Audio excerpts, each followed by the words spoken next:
Okay, so my hair, if you guys know, I have a shortcut. My hair is not done, but I use a lot of spritz. I have to shampoo and condition my hair every single week, which I do, of course, with my own product, which is the Moisture Me shampoo and the Moisture Me conditioner. Here's the thing, with me using a lot of heat, I also use a lot of spritz because I'm one of those people where my hair does not hold because I sweat profusely at the scalp level. So that means that my heat zone is severely high. I shed a lot. That comes with the territory. A lot of people don't like to admit it, but it does. So today I am going to show you a surefire way to help put a band-aid on the boo-boo. This does not fix the problem 100%. You do have to still do your maintenance and do this over time. I definitely recommend finding a stylist that will help you do this and get you in the right order. So I am going to actually be adding a protein treatment to my regimen today to help stop the shedding. So as of right now, my hair sheds. Okay, so yeah, I am actively, it just fell to the floor, but my hair sheds a lot. It's typically very, very dry and it always is shedding. So I'm gonna fix that today. Stay tuned.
Part of the shampooing process, I'll be using Strength 1000, which is made by Straight Request Products. Unfortunately, this product is professional only. This line is made for professionals only, but there are other 100% protein products out there, or you definitely, which I always recommend, going to a salon when it's time for your protein treatment and let your stylist use whatever line they choose to use for protein. For this one, I'll be using Straight Request. They're locally. I love working with them. They're located here in Florida.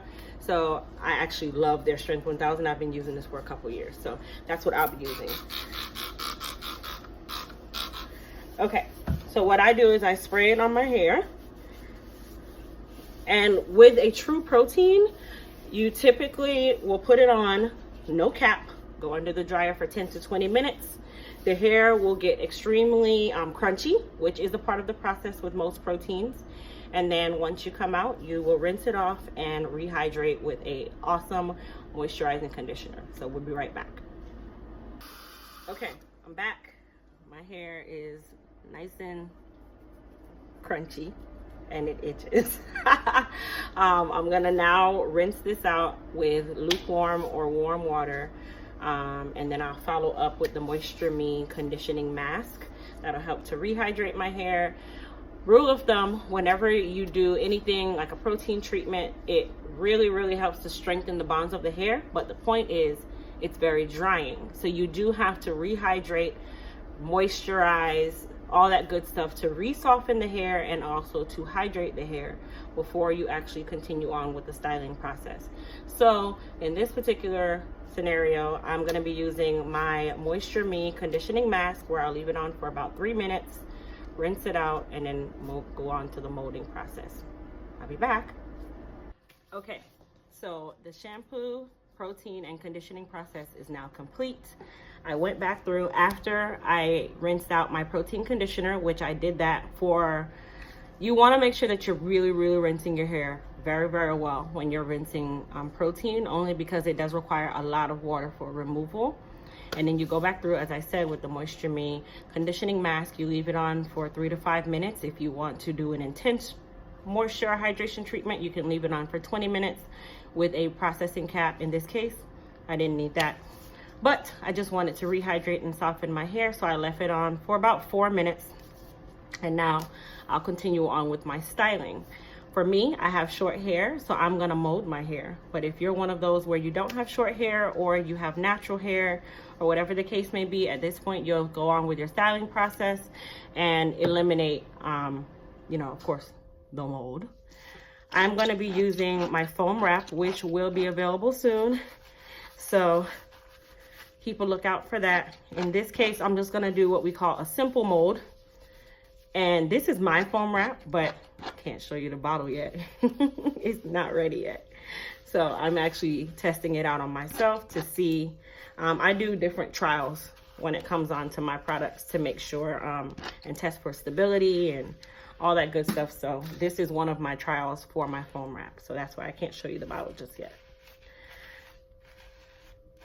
All right. So in this case, I'm gonna go ahead and mold it down. I'm just doing a simple mold, nothing fancy. And then of course, with this part of the process, I'll use wrap strips to hold my hair down. If you're not doing a short style mold, but you're natural and you're doing like a rod set or something like that, you can also utilize wrap foam for that. Or if you're relaxed and you want to lay your edges and all that good stuff and you want everything to look smooth, then you can definitely utilize the foam wrap as well once it's released. I actually really like it because it has some great lay on it. So I hate that. So in this case, I'm just gonna go ahead and I like my edges to look a certain way. So I know you guys always wonder why she always did that to her edges, because I need my edges to look like woo. So if you're short and you do a mold, just always make sure that you don't leave any gaps in between your molds. So for me, I always make sure that I smooth out my sides. And then for the back, you can smooth it with your hand. And for my front, I'm actually gonna leave it this way because I'm gonna flip it up anyway, so that part doesn't matter. And make sure you smooth out here. I have a rule of thumb, where you leave a gap is where it will stay, or you're gonna work hard trying to get the gap out. So make sure that your mold is done properly. And so far, I'm in love with my foam wrap, but you have to wait until the hair is dry. Here's one thing that I did learn about foam wrap. You won't know if it's a good foam wrap until about a day or two later. Why?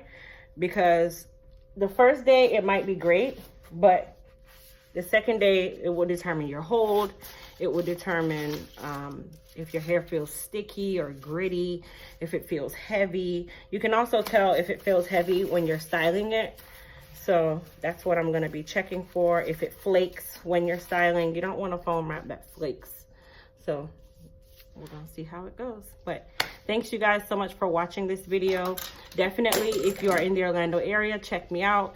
If you're not in the Orlando area, definitely look in your area for a hair care stylist who is able to help you with your shedding issues. For me, I can say my shedding is actually little to none. That's what protein does, guys. Protein, I'm not gonna say protein fixes the problem, but it allows you to put a band-aid on the boo-boo so that it can heal. Going forward, you wanna make sure that you get on a good regimen with your stylist, making sure that you're going in for your conditioning treatments, your moisturizing treatments, your strengthening treatments. And here's the thing, guys, there's a big difference between a strengthening treatment and a protein treatment. A protein treatment helps to strengthen the hair, but also helps to repair the bonds in the hair. A strengthening treatment does not necessarily mean that it's